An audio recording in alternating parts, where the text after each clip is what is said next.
Assalamualaikum warahmatullahi wabarakatuh. Selamat pagi, kita berjumpa pada mata kuliah Statistika Non-Parametrik. Untuk video kali ini merupakan pendahuluan dari uji kas sampel. Nah, pada video sebelumnya kita udah mempelajari beberapa pengujian, yaitu untuk menguji perbedaan signifikansi antara sampel tunggal dan beberapa populasi tertentu.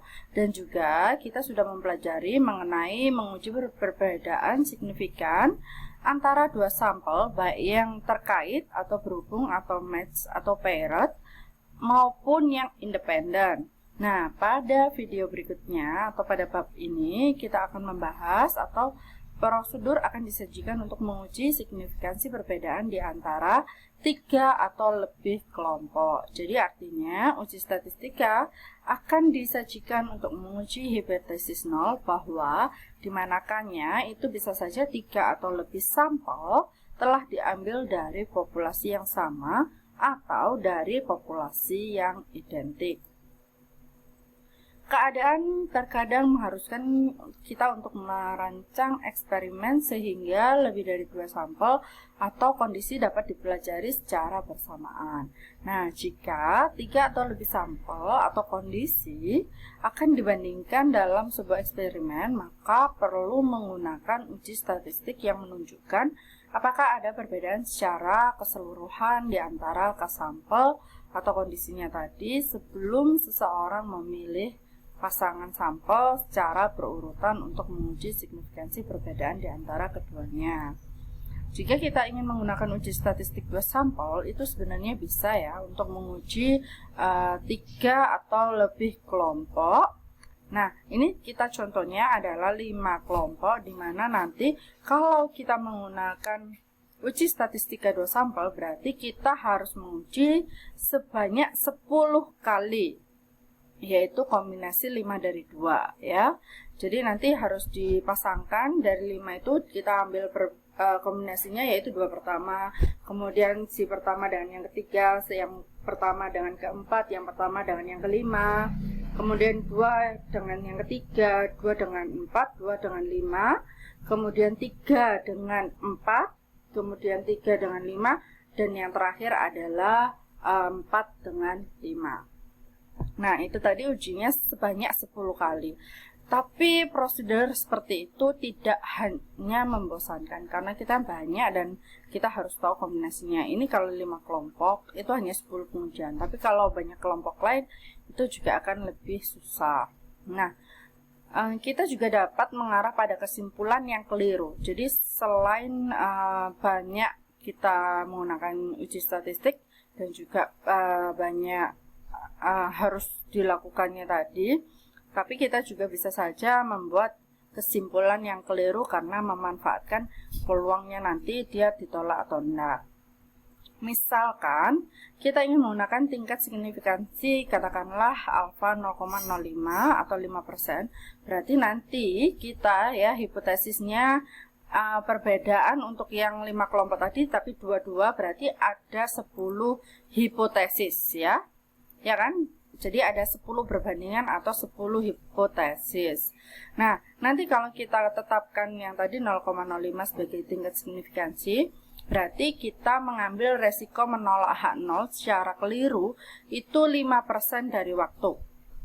Tetapi jika kita membuat 10 uji statistik dari hipotesis yang sama, kita meningkatkan kemungkinan tipe satunya.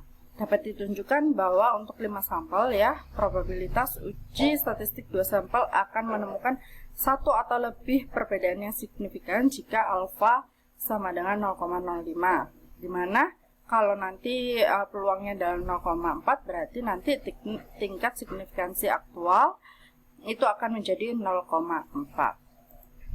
Nah, beberapa kasus itu sudah dilaporkan atau dihasilkan dari suatu penelitian seperti McNamara pada 1955 yang halaman 234, di mana tes keseluruhan dari 5 sampel menghasilkan hasil yang tidak signifikan atau mengarah pada penerimaan H0.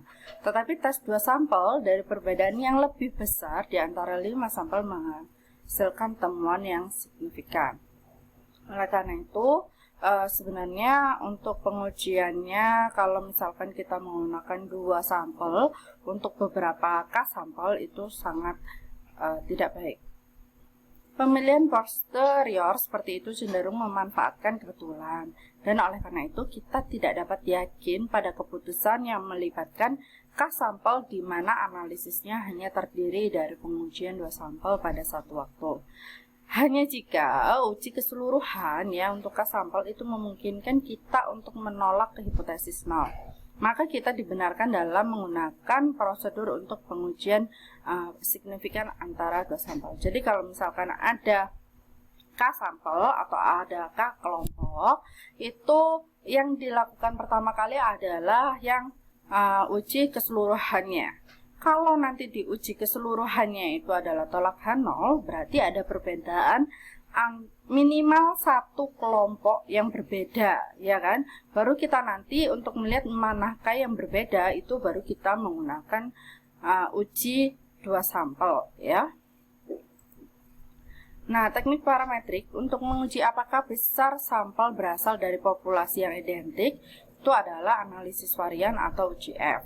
Asumsi yang terkait dengan model statistika yang mendasari uji F itu adalah yang pertama, skor atau observasi diambil secara independen dari populasi yang berdistribusi normal. Jadi harus ada asumsi berdistribusi normalnya.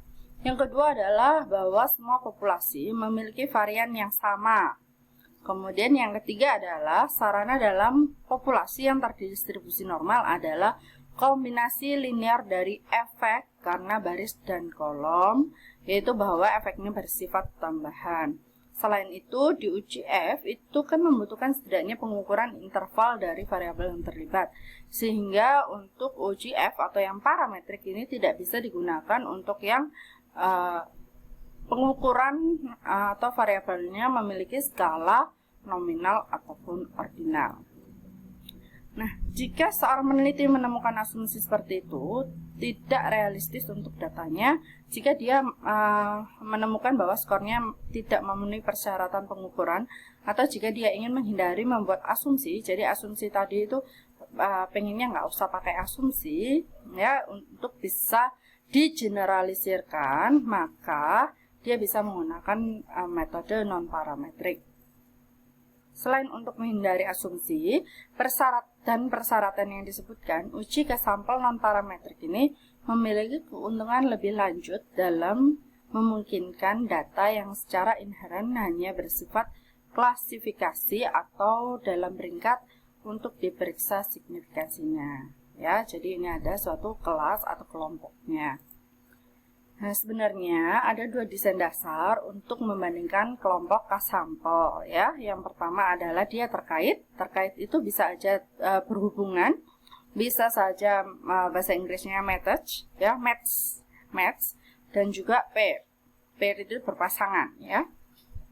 Dengan ukuran yang sama, karena pasti sampel yang diambil adalah satu orang dan dia diukur untuk beberapa pengukuran atau dia diukur berapa kali, seperti itu. Bisa aja misalkan sebelum dan sesudah, atau mungkin nanti ada suatu treatment apa, seperti itu, ya.